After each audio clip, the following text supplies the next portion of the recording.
morning traders, Joseph here from Eightcap. So welcome to this week's Asian session trade zone update. So I still have a bit of a croaky voice. I'm still getting over a very mild cold that I picked up.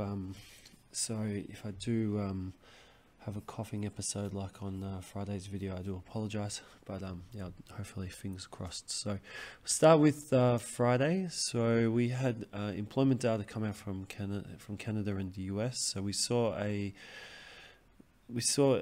employment change in Canada come out at 10.1k, which is just below what was expected, and unemployment, it fell to 5.1%. So average earnings increased to 0.6% in the US, and the payrolls came out higher than expected at 263k, and unemployment was steady at 3.7%. So it was an interesting session. Just ignore Ripple up there in front at the moment. So we saw the dollar take off, and then we saw it finish the session lower.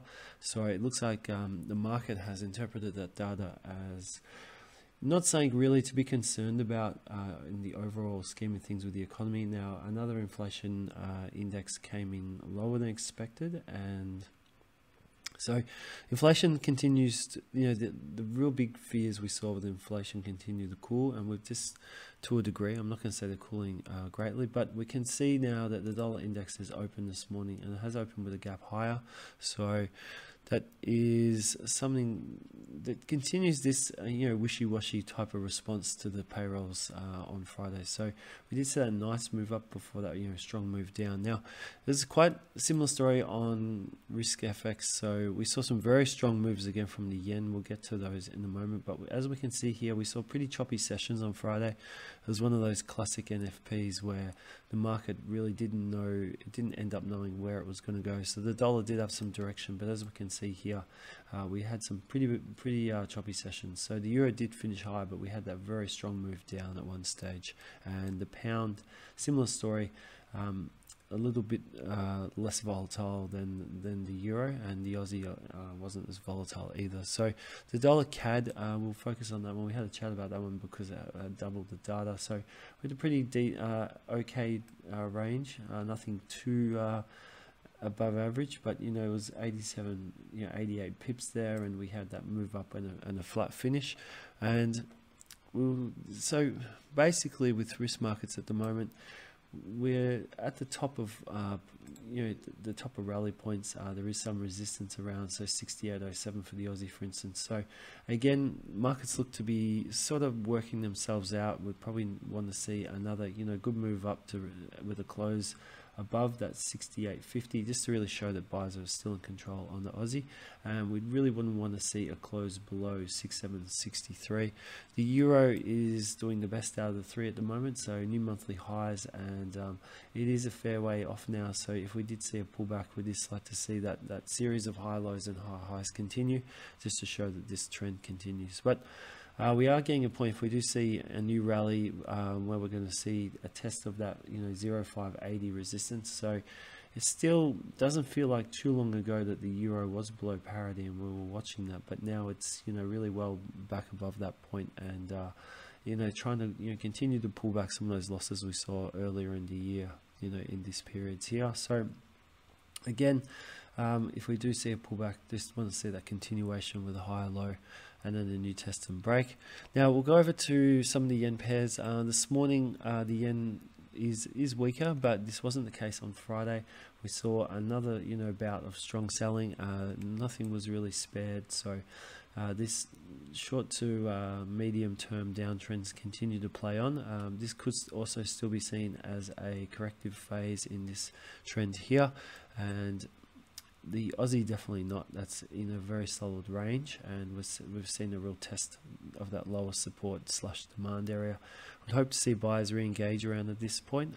Any moves back down to this area starts to paint a slightly different picture, that possibly this big trend here is starting to become under pressure, and this could be seen as a distribution top. So we want to see what happens next with the Aussie yen, if it can hold this demand and support, and if we can see a new rally form. Now the pound was probably the best out of the three. We do see this support level here at 164.06.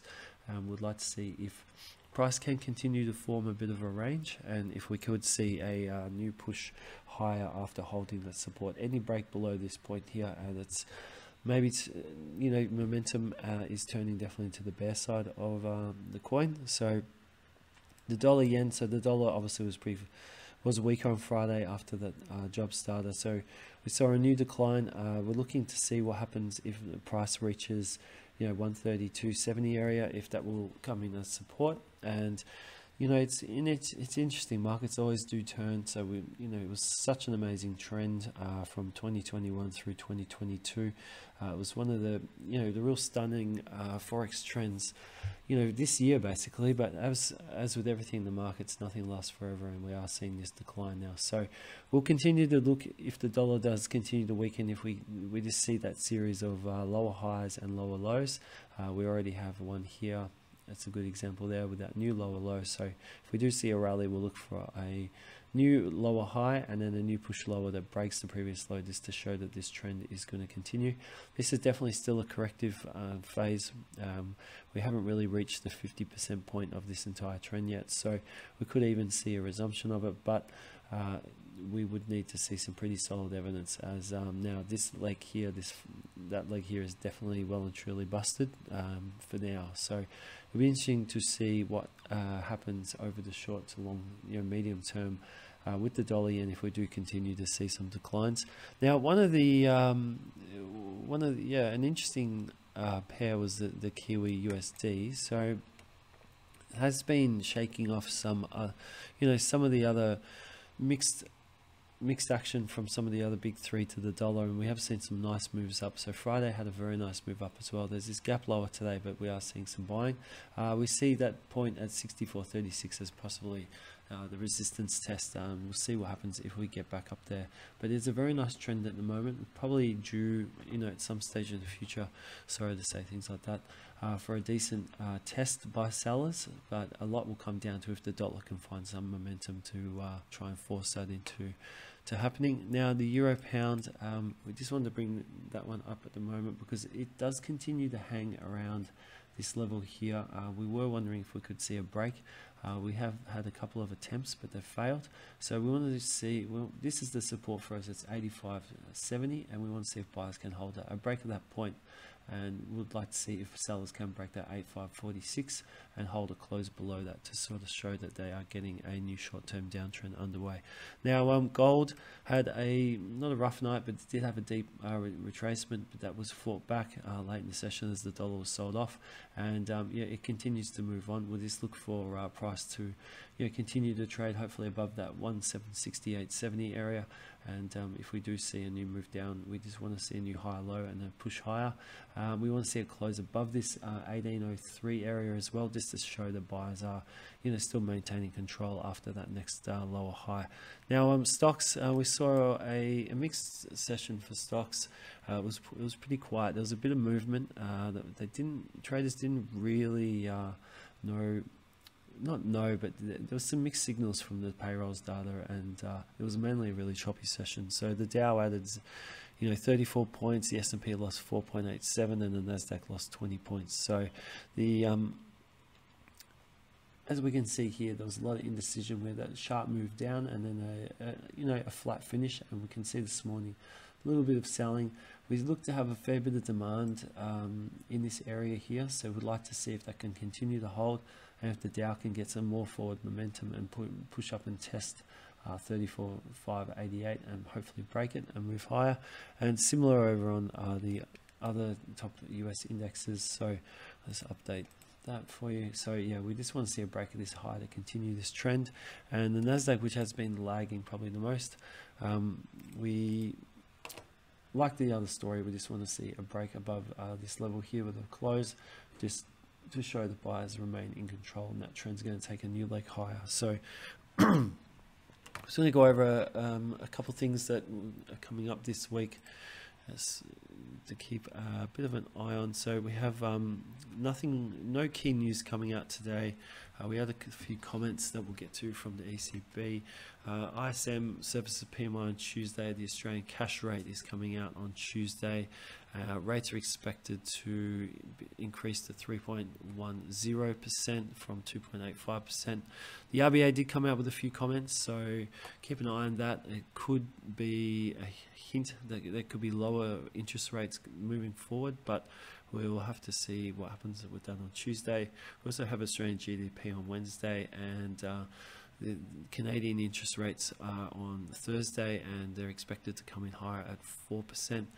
And the Canadian economy actually grew in the last quarter, their GDP, so but they are still facing inflation issues as well. Now, to finish the week, we have US core PPI and PPI and the prelim UOM consumer sentiment. So that PPI data will be viewed with a bit of interest, just with the the continuing idea that US inflation could be on the slowly starting to top out and maybe starting to move lower. Maybe some ideas of it were a little bit overblown, but we will have to continue to watch and see more information and hear more from the Fed to really confirm that. So that's some of the news coming out. So today we saw a few comments from the ECB. So they're looking like a few members are favouring 50-point hikes in December, and there was another.